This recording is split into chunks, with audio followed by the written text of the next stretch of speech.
అతిపెద్ద షాపింగ్ ప్రపంచం సిఎంఆర్ మన నిజామాబాద్ లో రాంపోతినేని గారిచే సెప్టెంబర్ 27న గొప్ప ప్రారంభం. నమస్తే, నేను Keshav. Welcome to Suman TV.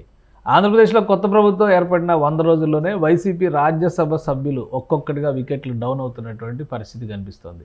Already 2 సభ్యులు గతంలోనే రాజీనామా చేశారు. ఇప్పుడు 3వ వికెట్ పడింది. ఆర్ కృష్ణయ్య రాజీనామాతో 3 ఖాళీలు ఏర్పడినట్టుగా రాజ్యసభ సెక్రటేరియట్ నోటిఫికేషన్ గెజిట్ కూడా జారీ చేసినటువంటి పరిస్థితి. ఎవరు ఈ స్థానాల్లోకి వెళ్ళబోతున్నారు, అలానే వైసీపీలో క్రమక్రమంగా బలం అనుకున్న చోట బలహీనత ఎందుకు ఏర్పడుతుంది, ఈ అంశాన్ని విశ్లేషించేటువంటి ప్రయత్నం చేద్దాం. మనతో పాటు చంద్ర శ్రీనివాస్ గారు, పొలిటికల్ అనలిస్ట్ ఉన్నారు. చంద్ర శ్రీనివాస్ గారు నమస్కారం. నమస్కారం. 1, 2, 3 వరుసగా వికెట్లు ఏంటి? ఎందుకంటే జగన్మోహన్ రెడ్డి గారు ఫస్ట్ మీటింగ్లో చెప్పిన మాట, మనకి ఆ సభలో బలం లేకపోవచ్చు, ఈ సభలో మనం బలంగా ఉన్నామని చెప్పారు. అటు శాసనమండలిలోనూ దాదాపు అటువంటి స్థితే కనిపిస్తుంది, ఇటు రాజ్యసభలో పరిస్థితి కూడా అలానే కనిపిస్తుంది. కారణం ఏంటి? సరే, మనం ఎవరు టచ్ చేయలేరని ఒక అతి విశ్వాసం కావచ్చు, ఏదైనా కావచ్చు. ఆ రోజున 22 మంది ఎంపీలు రాజ్యసభలో కలిపి మొత్తం 30 మంది ఉన్నారు. స్పెషల్ స్టేటస్ తీసుకోసం ఎలక్షన్కి వెళ్ళారు, కానీ ప్రధానమంత్రిని ఒప్పించలేపారు, తీసుకురాలేపారు. మరి ఇప్పుడు ప్రజలు కూడా తీర్పు ఇప్పుడు ఏమిటి, నలుగురు ఎంపీలకి పరిమితం అయిపోయింది. ఏదైనా కానండి, రాజ్యసభలో స్ట్రాంగ్గా కేంద్ర ప్రభుత్వం కూడా ఒక రకంగా చూసి చూడనట్టుగా ఉంటుంది అని అనుకున్నారు మొన్నటిదాకా. ఇప్పుడు క్రమేపీ ఏమైంది, వీళ్ళ మీద డిపెండ్ అవ్వాల్సిన అవసరం లేదు. అడగపోయినా కానీ అన్నిటికీ కేంద్ర ప్రభుత్వాన్ని మద్దతు ఇచ్చేవాళ్ళు, మీకు తెలియదు కదా. ఏదైనా కానీ ఇప్పుడు పరిణామాలు వీళ్ళు ఊహించిన విధంగా ఎవరైతే నమ్మకంగా విశ్వాసంగా ఈయనతో పాటు జైలుకి వెళ్ళొచ్చిన మోపిదేవి వెంకటరమణ గారు కూడా ఆయన వచ్చి బయటకు ఆయన ఓడిపోతే 2019లో ఓడిపోతే ఎమ్మెల్సీని చేసి మినిస్టర్ని చేశారు. మళ్ళీ దానికి రాజీనామా చేయించి రాజ్యసభకు పంపించారు. అలాంటి వ్యక్తి బయటకు వచ్చారు. బీసీలకి మీరు ఇచ్చిన గౌరవం అని చెప్పారు, కానీ అతను బయటకు వచ్చిన తర్వాత అతను ఏం మాట్లాడాడు మనకు కూడా తెలుసు. ఏ రోజు కూడా నన్ను రాజశేఖర రెడ్డి గారు ఉన్నప్పుడు చాలా బాగుండేది, నేను నా జీవితంలో చాలా అమూల్యమైన టయాన్ని వేస్ట్ చేసుకున్నాను జగన్ నమ్మి అని చెప్పి ఆయన కూడా ఆవేదన వ్యక్తం చేశారు. సరే, అది పక్కన పెడితే మోపిదేవి వెంకటరమణ. ఆ తర్వాత మనం చూసాం బేదా మస్తానరావు గారు కూడా వెళ్ళిపోయాడు నెల్లూరు. ఒక ఆయన గుంటూరు జిల్లా, ఒక ఆయన నెల్లూరు. ఇప్పుడు తెలంగాణ కోటలో ఆర్ కృష్ణకి ఊహించిన విధంగా ఆయనకి స్పెషల్గా అంటే బీసీలకి ఆంధ్రాలో ఎవరో లేరు అన్నట్టుగా తెలంగాణ నుంచి ఇంపోర్ట్ చేసుకొని మరీ ఇచ్చారు. ఆయన కూడా మరీ విచిత్రం. 2014 ఎలక్షన్స్లోనేమో టీడీపీ సీఎం క్యాండిడేట్, 2014 ఎలక్షన్స్లో తెలంగాణలో TDP CM candidate LB Nagar నుంచి ఎమ్మెల్యేగా గెలిచారు.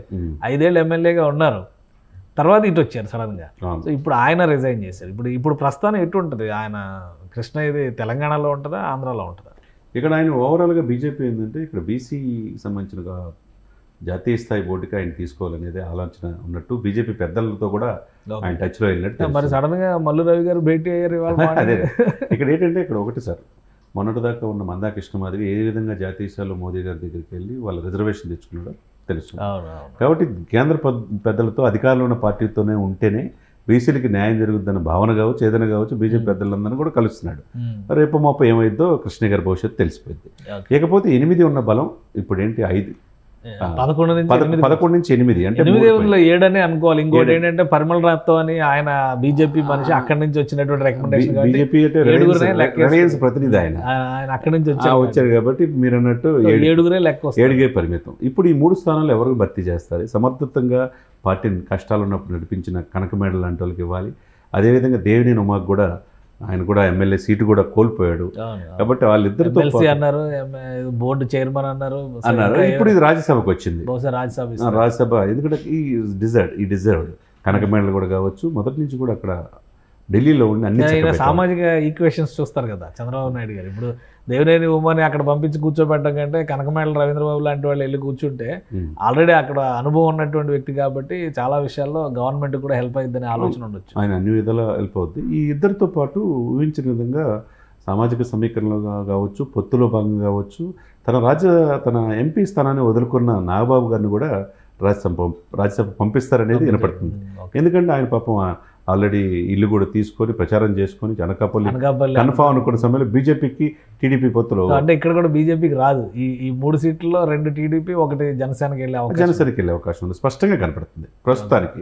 ఇంకా మీకు ఆ 7 వికెట్లు ఇంకెన్ని పోతే మనం చూస్తే దాన్ని బట్టి 100 రోజుల్లో 3 వికెట్లు ఇంకెన్ని రోజులు? చాలా రోజులు ఉన్నాయి కదా సార్. ఇప్పుడు దాదాపుగా 4 సంవత్సరాల పైనే ఉన్నది. ఇంకా చాలా మార్పులు జరుగుతాయి.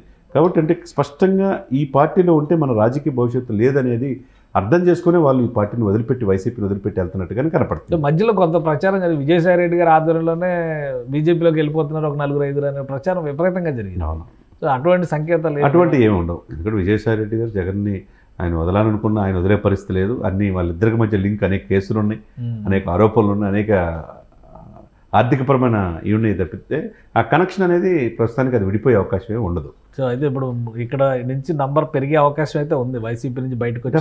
డెఫినెట్గా ఎందుకంటే వాళ్ళు కూడా రాజకీయ జీవితం 6 సంవత్సరాలు రాజ్యసభ అంటే అది అంతా ఆలోచించుకుంటారు, వాళ్ళు ఎదుగుదల కూడా ఆలోచించుకుంటారు. కాబట్టి ఆ పాయింట్ ఆఫ్ వ్యూ ఏంటంటే ఉండే కొంది ఈ 7గురిని కూడా కాపాడుకోగలరా, లేకపోతే ఎంతమంది వెళ్తారనేది వైసీపీ కాలమే నిర్ణయించాలి. Right. Thank you Jan Srinivas గారు. ఇది 3 వికెట్లు ఇప్పటికే పడినాయి, ఇంకా ఈ జాబితా పెరిగే అవకాశం స్పష్టంగా ఉందంటున్నారు. అలానే రీప్లేస్మెంట్ విషయంలో టీడీపీకి 2, జనసేనకి 1 దక్కే ఛాన్సెస్ ఉన్నాయి. ప్రాబబిలిటీస్ లిస్ట్ కూడా ఆల్రెడీ అంతర్గతంగా పార్టీలో చర్చ నడుస్తుంది. కాబట్టి ఫైనల్గా ఎవరిని డిసైడ్ చేస్తారు, అలానే బీజేపీ ఒక సీట్ తీసుకుంటుందా లేదా తన కోటాన్ని వదులుకుంటుందా అనేది కూడా ఆసక్తికరంగా మారుతుంది. ఇది special discussion. Keep watching. Suman టీవీలో మీ పర్సనల్ అండ్ బిజినెస్ ప్రమోషన్స్ కోసం కింది నెంబర్కి కాంటాక్ట్ చేయండి.